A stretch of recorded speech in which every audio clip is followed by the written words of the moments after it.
All right, so let's talk about perfection. And so thank you guys for bearing with me. And the irony is the video that I started, the live view I started a couple seconds ago was just horrendous because I tried to change the settings to get better quality streaming and it totally ruined everything. So that was no bueno. Sorry, guys.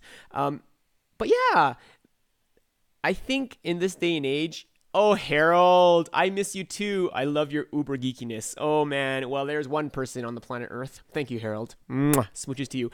David Murray, I am drinking La Croix soda. I don't even know what that is, man. That's like way too like fancy for me, but it sounds yummy. Please have a sip for me. Is this like a metaphor for some kind of alcoholic drink, Dave? Huh? Nudge, nudge, wink, wink. Say no more. Okay. I hope it's a good wine tonight, a good wine. But yeah, perfection. So I'm kind of this weird person, and I really like to try my best at everything I do, which is kind of silly. Jason, it's hipster water. I have a feeling there's a lot of truth to that, but David Murray is one of the hippest people I know, so I would not argue with that. All right, don't mess with him. Don't mess with him. All right. But yeah, there's pros and cons to being a perfectionist and wanting to do everything to your best of your ability. And I've been struggling with this and living with this need to try my best at everything I do all my life. And I mean, it's not because I am the best, because I never hit the mark. That's the funniest thing. Just because you are a perfectionist, it doesn't mean you're going to be perfect. And it often means that you're not perfect because you're trying too hard or maybe focusing your energy too much on the wrong things.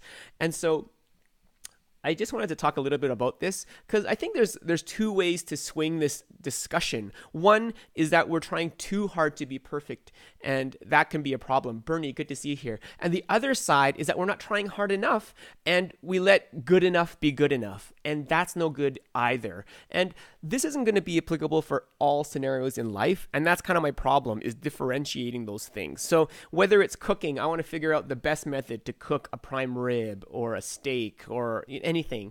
Or if it's going to be lighting, I want to make sure I have the very best light, the very best slider, the very best of everything so that I can give my clients the best and as well do my very best for God. And that's really my motivation for everything, is trying to be the best, not so that I can pat myself on the back. Although, as humans, I do have pride as well, but pride in my work. But I also want to make sure that I'm representing God well as well. So one of the things that I struggle with is the constant need to be better and make better and be perfect.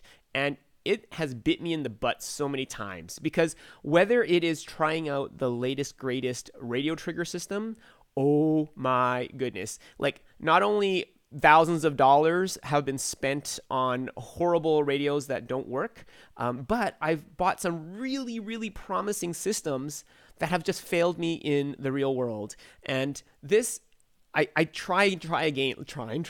I'm like the little engine that thought he could, right? And so I'll beat a dead horse. So if it'll fail me at one wedding, I'll come back home, I'll test it all again, and I'll think, okay, maybe it was my fault. Maybe it's this. And then I'll go to another wedding, and it'll fail in a new way, and that's okay. Failing in a new way is a good thing.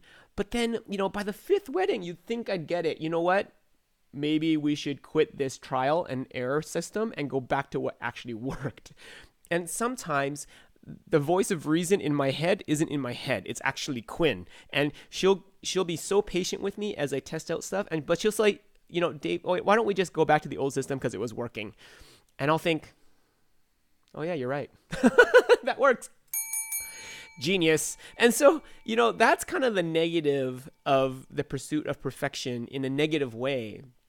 But, on the other hand, I find that some people let things slide too much. And it's a hard balance as a human being, as a parent, as somebody who wants to represent God well. How far do we go in trying to do our best in all things, right? And so for my kids who are teenagers, it's hard to motivate them. You know, at the ripe old ages of 14 and one is 12 going on 13, sometimes it's hard for us to tell them, you should work harder at that. And really, you don't play like you practice, even for sports. You play like you practice. You don't practice like you play. And so sometimes if they're lazy for the practices, we kind of tell them, you know what, you don't deserve to play on the team. You should really practice as if it's going to be the game. So how do you motivate people to be better and to go for perfection? And so, and it comes down to me, it's going to be, oh, Heather, you're right on. No, silly, to do your best is everything you do is biblical. As long as it doesn't hold you back, you're good. Heather, that's exactly what I wanted to get to. And that is right here. And that's from the Bible. It's Matthew 5:48. But you are to be perfect even as your Father in heaven is perfect. Now, this verse scares me a lot. And I know that it's Jesus saying these words, and that scares me even more because he was perfect. Now, how can we put this super high standard on us and expect us to live up to that?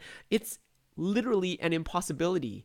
And for me to think about this over time, it's scary as a young person to try to be perfect all the time, or as an old person too. I'm an old person now. But you know what? I think we don't have to worry about the achievement of perfection. And that's not what Jesus is asking us to do, is not to actually be perfect. Although we're trying to strive for perfection. And this is, I think, what I really want to encourage us all to do, and not in just one thing, not just in video, not just in audio, not just in our photography, but in all of life, to strive to be more like Jesus. And that's my ultimate goal. But even if you're not a person of faith, not a Christian, there's this really cool quote that I came across from a very famous coach. And this coach, what was his name? Vince Lombardi. Now, this guy is a genius, I think. And so this is what he says. Quote, relentlessly pursue perfection, knowing we won't catch it. But in the process, we'll achieve excellence. Now, that's awesome. Because that is achievable. And for my kids, this is also achievable. For me, this is also achievable. But one thing that I want to just encourage you guys with as well is to not beat yourself up when you don't reach your own standard, your own perfection. And I often do that to myself, and not just in audio, not just in visual, not just in everything that I do that's tangible, but also for myself as a human being. Sometimes I feel like, you know what? I just didn't reach my own standards. And I've been told by people that I love that, I have very high expectations of those around me. And I do. But I hope that I can help raise our level of excellence together, not so that we can all say, oh, look how good he is, pat ourselves in the back, but, because God asks us to be perfect, asks us to be excellent.